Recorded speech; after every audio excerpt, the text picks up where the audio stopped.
রিক্সা ভ্যানে, তারপরে ভ্যানের থেকে চ্যাংদোলা করে আবার পুলিশের ভ্যানে তুলে আশুলিয়া পুলিশ স্টেশনের পাশের একটা জায়গায় যে পেট্রোল দিয়ে আগুন দিয়ে পুড়িয়ে দেওয়া হয়েছিল, যে ইতিহাসের নির্মমতম ঘটনা, সেটির তদন্ত রিপোর্টটা সমাপ্ত হয়েছে। সেটির ড্রাফট বলা যাবে বা চূড়ান্ত রিপোর্ট যাই বলেন, সেটা আমাদের হাতে এসে পৌঁছেছে। সামান্য কিছু ঘষা মাজার কাজ বাকি আছে। তার মানে আমরা বলতে পারি যে অন্তত একটা রিপোর্ট আমাদের হাতে এসে পৌঁছে গেছে। কবে নাগাদ আপনারা দিতে পারবেন? ফর্মাল চার্জ আমরা এটা চিফ প্রসিকিউটর অফিস কিন্তু আমরা পর্যালোচনা করব। আমাদের চিফ প্রসিকিউটরের অফিস পর্যালোচনা করে যে কোনো তদন্ত রিপোর্টকে নাকচ করে দিতে পারে, পুনরায় তদন্ত পাঠাতে পারে। আবার যে রিপোর্ট এসেছে সেটার ভিত্তিতে সেখানে যদি সাফিসিয়েন্ট মনে করা হয়, তাহলে চিফ প্রসিকিউটর সেটার উপরে ভিত্তি করে ফর্মাল চার্জ দাখিল করতে পারেন। তা আমাদের কাছে আসার পরে আমাদের কাছে এসেছে, আমরা এটা বিশ্লেষণ করে দেখব। দেখার পরে আমরা যদি মনে করি তদন্ত সঠিক আছে, তাহলে আমরা এটার ভিত্তিতে ফর্মাল চার্জ দাখিল করব। তো পর্যালোচনা চলছে, শেষ করার পরেই বলতে পারবো। তবে আপনাদেরকে যেটা আশ্বস্ত করতে পারি যে তদন্ত অন্তত 4টা মামলার তদন্ত ম্যাচিউরড একটা অলরেডি দেওয়া হয়েছে। সুতরাং বিচার প্রক্রিয়াটা শুরু হওয়াটা এখন জাস্ট একটা সময়ের ব্যাপার মাত্র। বাকি 3টা কি বলা যাবে? বাকি 3টা না, আমরা বলছি না, যখন হাতে পাবো তখনই বলবো। আশা করছি এই 4টা বা 5টা মামলার মধ্যে শেখ হাসিনার বিরুদ্ধে একটা তদন্ত রিপোর্ট থাকবে। সেটারও চূড়ান্ত পর্যায়ের ঘষা মাজার কাজ চলছে। ঈদের পর আমরা আশা করছি যে হয়তো তার সেই মামলাটারও তদন্ত রিপোর্ট আমাদের কাছে চলে আসবে। আমাদের তদন্ত সংস্থা দিনরাত কাজ করছেন। তাদের অনেক সীমাবদ্ধতা থাকা সত্ত্বেও তারা মানবতা বিরোধী অপরাধের যে বিষয়টি তাদের জন্য নতুন, তারা যেহেতু সাধারণ পুলিশ বাহিনী থেকে এসেছেন, তারপরেও তারা সর্বোচ্চটা দেওয়ার চেষ্টা করছেন। আশা করছি তারা এখানে সফল হবেন, তারা রিপোর্ট দাখিল করতে সক্ষম হবেন এবং সেটার মাধ্যমে আনুষ্ঠানিক বিচারের যে যাত্রা সেটা শুরু হবে।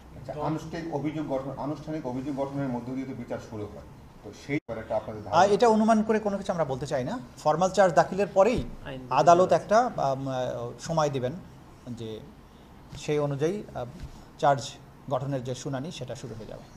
মানে দল হিসেবে আওয়ামী লীগের কি বিচার সম্ভব কিনা, বিচারের দাবিটা নানা মহল থেকে উঠছে, সব মিলিয়ে আমাদের এই আইনে দলের বা সংগঠনের বিচারের সুযোগ আছে, তারা যদি মানবতা বিরোধী অপরাধের সাথে সম্পৃক্ত থাকে। তবে সেই বিষয়টা দল হিসাবে কারো বিচার করা হবে কিনা এটা রাজনৈতিক সিদ্ধান্তের প্রয়োজন। আমরা এখানে যারা কাজ করছি, আমরা মূলত অপরাধ এবং অপরাধীদের পেছনেই সময় দিচ্ছি এবং তাদেরকে বিচারের মুখোমুখি করার চেষ্টা করছি। যদি রাজনৈতিক দলকে বিচারের মুখোমুখি করা যায়, সেই ধরনের এভিডেন্স সাফিসিয়েন্টলি আছে, সরকার যদি সিদ্ধান্ত গ্রহণ করে আমাদেরকে জানান, তাহলে সেটাও করা সম্ভব। বাট এটা সম্পূর্ণভাবে রাজনৈতিক সিদ্ধান্তের বিষয় বলে আমরা মনে করছি। আওয়ামী লীগের বিরুদ্ধে তো একাধিক অভিযোগ রয়েছে, বিভিন্ন মামলায় তো অভিযুক্ত হিসেবে দল হিসেবে আওয়ামী লীগকে অভিযুক্ত করা হয়েছে, সেগুলো কী করা হবে সরকার?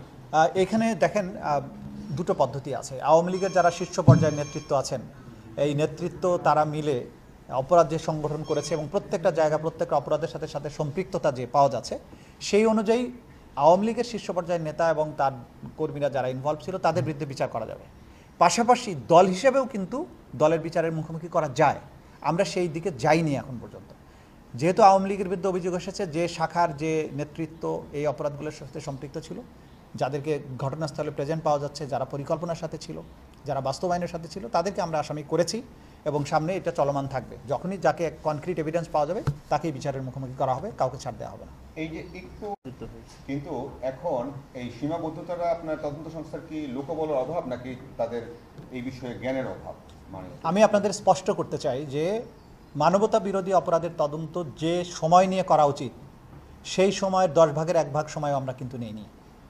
সুতরাং এটাকে ধীর গতি বলার কোনো সুযোগ নেই। আন্তর্জাতিক স্ট্যান্ডার্ড আপনারা আইসিসিতে দেখবেন, কম্বোডিয়াতে দেখবেন, আন্তর্জাতিক যত জায়গায় এই মানবতা বিরোধী অপরাধের ট্রাইব্যুনাল হয়েছে, বিচার হয়েছে, সেখানে বছরের পর বছর সময় লেগেছে তদন্ত করার জন্য। আমরা সবচাইতে কম 6 মাস কোনো এই মামলার তদন্তের জন্য এটা কোনোভাবেই যথেষ্ট সময় নয়। কিন্তু জাতির প্রতি কমিটমেন্টের কারণে দিনরাত বেশি পরিশ্রম করে আমাদের তদন্ত সংস্থা এই রিপোর্টগুলোকে সামনে নিয়ে আসছেন। সুতরাং ধীর গতিটা আমরা বলতে রাজি নই। যেটা আছে যে বাংলাদেশে এক্সপার্ট তদন্তকারীর অভাব আছে, এটা দূর করার কোনো, বাংলাদেশে এই ধরনের তদন্ত কাজ যারা আছেন পুলিশে তারা কখনো করেননি, সে কারণে তাদের অভিজ্ঞতাটা সঞ্চয় করতে একটা সময় লেগেছে। কিন্তু এটার অর্থ এই নয় যে তদন্ত ধীর গতিতে চলেছে। স্বাভাবিকভাবেই এই জিনিসটা ধাতস্থ হওয়ার পরে তারা এটাকে সামনে এগিয়ে নিচ্ছেন এবং আশা করছি তারা যথেষ্ট সাকসেসফুলি এটা করছেন এবং সামনে তাদের দক্ষতার ছাপ তারা রাখবেন। তারা জমা দিয়েছে।